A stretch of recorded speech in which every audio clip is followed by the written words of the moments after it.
My takeaways from the Trump Joe Rogan interview: hate him or love him, he's polarizing. Hate him or love him, he's Trump. And one of my first takeaways was Trump. Trump is a man.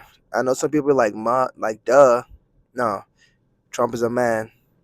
Trump has a man's voice. Trump not a politician. Trump wasn't raised in politics. That wasn't his world. He was a businessman, and he's about getting the deal done. About getting the deal done, getting the deal done.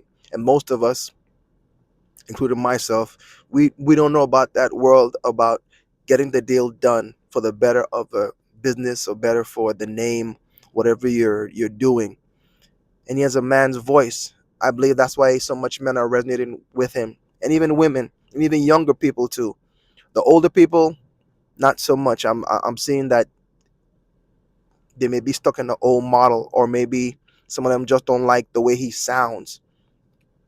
But Trump has a man's voice, and the way he spoke about things, and Joe, so matter of fact, and just straightforward, to the point. Even though at times when he was talking, like he said he's gonna have to weave is all weave together. It's a one big weave. But I'm realizing, because he has a man's vision, everything is connected. That's what he's saying is weave. Because if you look at how things weave together, it's all connected. Like Joe would ask him one question about whatever it was, and you would, and then he would end up way on the other side of the conversation, bringing up some other fact, but somehow tie it back to what he was talking about. When you're in that world, and when you're that type of person who Trump is, you really have to have a vision. It's almost like you're standing way back, far back, and you're looking at the landscape of the country. Very impressive, especially the way he was talking for almost 3 hours. Joe spoke a lot, but Trump actually, he was able to just let his vision, let his words be known. He used his voice. It was good, and I'm realizing that he actually has a man's heart. And sometimes you're not gonna like it. I know me being a father, being a husband, and at times with me even trying to lead my own home, my children don't like everything that I have to say, but I have the heart for my children. Even at times, my wife may not like things that I have to say, but I have a heart for my wife. And then sometimes being a man and being a leader, you have to do things that people really don't like. That's what people don't like about him. They don't like his voice. They don't like his words, his vision, and some people said that they don't like his heart. Maybe because sometimes it's just difficult just to hear the things that he says. He doesn't talk like a politician. He doesn't talk in extra cloaked language where you really have to decipher what he's trying to say. He's even come to the point now where like people are calling him a Hitler. I had a talk with one of my relatives recently. She openly said, he said he'd be like Hitler. I'm like, Hitler? Like, you comparing him to Hitler? But that's what people do whenever you don't like what someone says or who they are. You add hominem attacks. Because the moment you call him Hitler, you stop listening to his voice. You stop listening to his vision. You stop listening to his heart. Trump is an increased thinker. He thinks in increase because he's a businessman. And this is something that most of us, and even I myself, I have to get used to. He thinks in increase. He thinks on, how can I do more? How can I do more for the country? How can I do more for the business? How can I do more for his own name? Now, he is a brand. And when people, I guess at times when I see him talk about himself, it's kind of off-putting sometimes, but I'm understanding that he's a businessman. He has to sell himself, and he's selling himself to the country because he has a vision for the country. And the thing is, he just keeps thinking of increase. He keeps thinking of increase. The next thing too, he's big on getting what's due to you,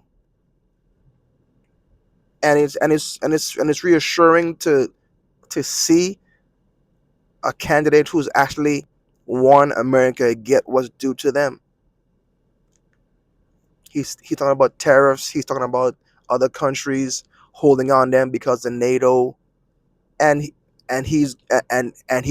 went and he spoke about going around and getting the monies that were due to America. America is a sovereign nation.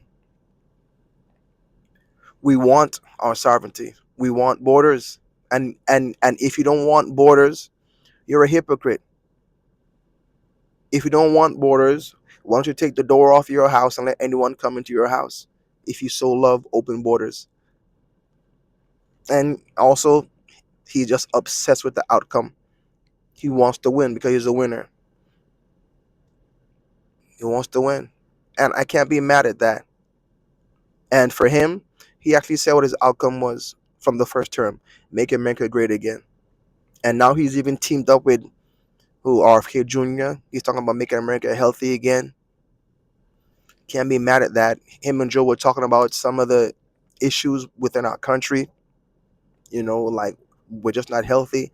It's like I don't see why people can't be on board with that. Like he's surrounding himself with people who are of the right ilk now. He mentioned in the interview how initially he surrounded himself with, because he wasn't aware of the whole political field in DC. So his first term, he made some good choices, he made some bad choices, met some good people, met some bad people. But now he knows better, and now he's doing better. You know, it just seems like they're about putting life back into the country.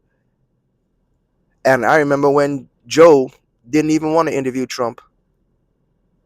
Come a long way, because over time we see what happens. We've seen what people really want. We see what people do based upon their actions, based upon what came about by their decisions.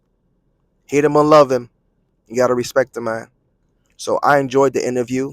I sat there I watched it in chunks. I watched it last night, fell asleep, woke up, and I watched the rest of it. So again, my takeaways were, I made about 7 or 8 of them. Trump is a man's voice. He has a man's voice. He has man's words.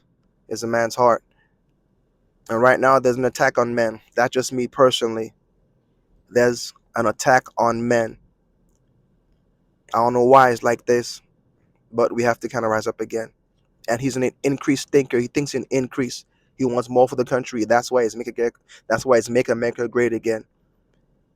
And he keeps thinking in increase. That's why he keeps looking at ways how to make things better. And he wants to get America what is due to America. We're supposed to have borders. We're supposed to have control of who comes into our country. We're supposed to want to get the deficit down. And he's obsessed with the outcome. His name is on it. And I get it. Again, people are kind of, it may be off putting for some people to hear him say, I'm the greatest, I'm this, I'm this, I'm this, I'm that, I'm that. He's a businessman. And he says some funny stuff too. He's hilarious. But I get it. You have to sell it. And I'm buying it.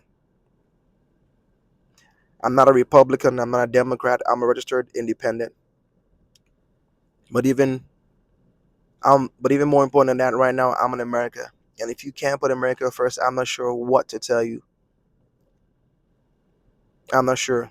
On the other side, they just don't have what it takes right now. Their vision it seems to be about death and just letting anyone come and do what they want to do. I'm not down with that. But those are my takeaways from the Joe Rogan Donald Trump interview. You let me know what you think about it. What were your takeaways? Let me know in the comments below. Don't forget to like, share, and subscribe. God bless.